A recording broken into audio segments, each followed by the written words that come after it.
क्या share market की गिरावट पर रोक लगेगा? क्या अब तेजी का समय आ चुका है? तो शेयर बाजार हमेशा अनिश्चितताओं से भरा रहता है। कब बाजार में तेजी आएगी, कब गिरावट, इसका सटीक अनुमान कोई नहीं लगा सकता। हालांकि पिछले आंकड़ों, आर्थिक रिपोर्ट्स और दुनिया भर की घटनाओं के आधार पर बाजार की संभावित दिशा का अंदाजा जरूर लगाया जा सकता है। तो आज इसी सिलसिले में बात करेंगे और समझेंगे कि निफ्टी की आगे की चाल कैसी रहने वाली है। नमस्कार, मैं हूं सुमित कुमार और आप देख रहे हैं मार्केट अपडेट्स।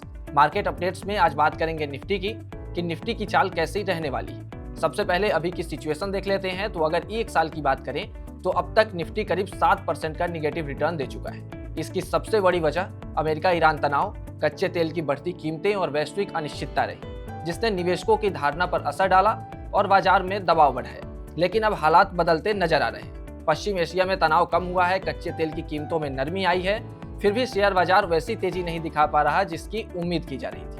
ऐसे में सबसे बड़ा सवाल यही है कि जुलाई का महीना मार्केट के लिए राहत भरा रहेगा। क्या निफ्टी पिछले वर्षों की तरह इस बार भी अच्छा रिटर्न देगा या फिर इतिहास इस बार बदल सकता है? तो चलिए इसी सवाल का जवाब जानने की कोशिश करते हैं। पिछले 10 साल के आंकड़ों पर नजर डालते हैं और देखते हैं कि जुलाई में निफ्टी का प्रदर्शन कैसा रहा है, निवेशकों को औसतन कितना रिटर्न मिला है और इस बार बाजार से क्या उम्मीद की जा सकती है। तो शुरुआत 2016 से करते हैं। 2016 में निफ्टी ने 4.23%, 2017 में 5.84% और 2018 में 5.99% का शानदार रिटर्न दिया। इसके बाद 2019 में तस्वीर बदली और जुलाई में निफ्टी 5.69% टूट गया। फिर 2020 में जोरदार वापसी करते हुए निफ्टी ने 7.49% की तेजी दर्ज की। इसके बाद 2021 में बढ़त सीमित रही और इंडेक्स सिर्फ 0.26% ऊपर बंद हुआ। 2022 जुलाई का महीना सबसे दमदार साबित हुआ जब निफ्टी ने 8.73% की शानदार रैली दिखाई। इसके बाद 2023 में 2.94%, 2024 में 3.92% की बढ़त रही, जबकि 2025 में एक बार फिर निफ्टी 2.93% की गिरावट के साथ बंद हुआ। अब अगर पूरे 10 साल के रिकॉर्ड को देखें तो एक दिलचस्प बात सामने आती है। जुलाई में सिर्फ 2 बार ही निफ्टी गिरा है, जबकि 8 बार बाजार ने पॉजिटिव रिटर्न दिया है। यानी इतिहास के मुताबिक जुलाई का महीना निवेशकों के लिए ज्यादा फायदेमंद रहा। सबसे बड़ी गिरावट 2019 में 5.69% की रही, जबकि सबसे शानदार तेजी 2022 में 8.63% और 2023 में 7.5% दर्ज की गई।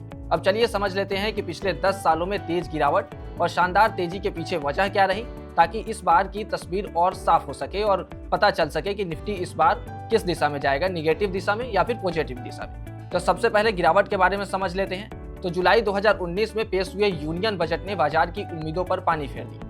निवेशकों को आर्थिक सुधारों और प्रोत्साहन पैकेज की उम्मीद थी, लेकिन ऐसा नहीं हुआ। सबसे बड़ा झटका फॉरेन पोर्टफोलियो इन्वेस्टर्स यानी एफपीआईज पर लगाए गए सुपर रिच टैक्स सरचार्ज से लगा। इसके बाद विदेशी निवेशकों ने भारतीय बाजार से बड़े पैमाने पर पैसा निकालना शुरू कर दिया। इसके साथ ही कई कंपनियों के तिमाही नतीजे उम्मीद से कमजोर रहे, खासकर बैंकिंग, ऑटो, इंफ्रास्ट्रक्चर सेक्टर में। दूसरी ओर यूएस चाइना ट्रेड वॉर और कमजोर मानसून जैसी घरेलू चिंताओं ने भी बाजार पर दबाव बढ़ाया। नतीजा यह हुआ कि जुलाई 2019 में निफ्टी लगभग 5.7% टूट गया। अब बात कर लेते हैं 2020 की, जब मार्केट में तेजी देखी गई थी। यह कोविड महामारी का दौर था, मार्च 2020 में, जब बाजार करीब 23% तक टूट चुका था। इतनी बड़ी गिरावट के बाद वैल्यूएशन आकर्षक हो गए थे और निवेशकों ने धीरे धीरे खरीदारी शुरू कर दी। अप्रैल, मई और जून में रिकवरी का माहौल बना और उसी का असर जुलाई में भी देखने को मिला, जब निफ्टी ने 7.49% की मजबूत बढ़त दर्ज की। अब आते हैं 2022 पर, जो पिछले 10 सालों का सबसे शानदार रहा है। लगातार 3 महीने की गिरावट के बाद निफ्टी ने 8.73% की जोरदार रैली दिखाई।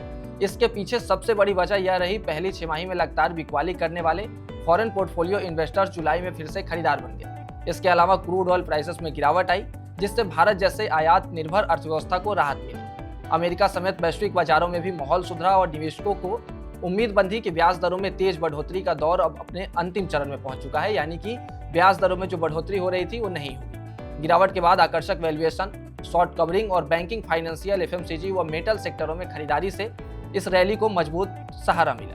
अब सबसे बड़ा सवाल यही है कि क्या 2026 में इतिहास खुद को दोहराएगा? पिछले 10 साल के आंकड़ों से देखें तो जुलाई का रिकॉर्ड निफ्टी के पक्ष में रहा है। एक साल में अगर देखें तो अब तक निफ्टी करीब 5% से ज्यादा निगेटिव रिटर्न दे चुका है। वहीं अमेरिका ईरान तनाव कम होने के बाद कच्चे तेल की कीमतों में गिरावट आई है और भारत जैसे आयातक देश के लिए सकारात्मक संकेत मानी जा रही है कच्चे तेल में गिरावट। अगर क्रूड में नरमी बनी रहती है तो बाजार को इससे आगे सपोर्ट मिल सकता है। हालांकि तस्वीर पूरी तरह आसान भी नहीं है। विदेशी निवेशकों की बिकवाली अभी भी पूरी तरह नहीं थमी है। हालांकि बीच बीच में उनकी खरीदारी लौटती हुई दिख रही है।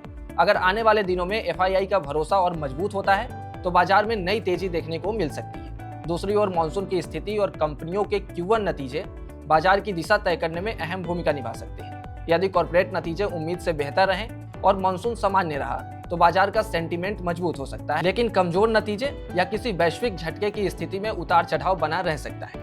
यानी फिलहाल इतिहास गिरते क्रूड ऑयल और बेहतर होते ग्लोबल संकेत बाजार के लिए सकारात्मक नजर आ रहे हैं, लेकिन निवेशकों की नजर अब FII फ्लो, Q1 रिजल्ट्स और मॉनसून पर रहेगी। यह 3 बड़े फैक्टर तय करेंगे कि जुलाई 2026 भी पिछले ज्यादातर वर्षों की तरह तेजी वाला महीना साबित होगा या फिर नहीं।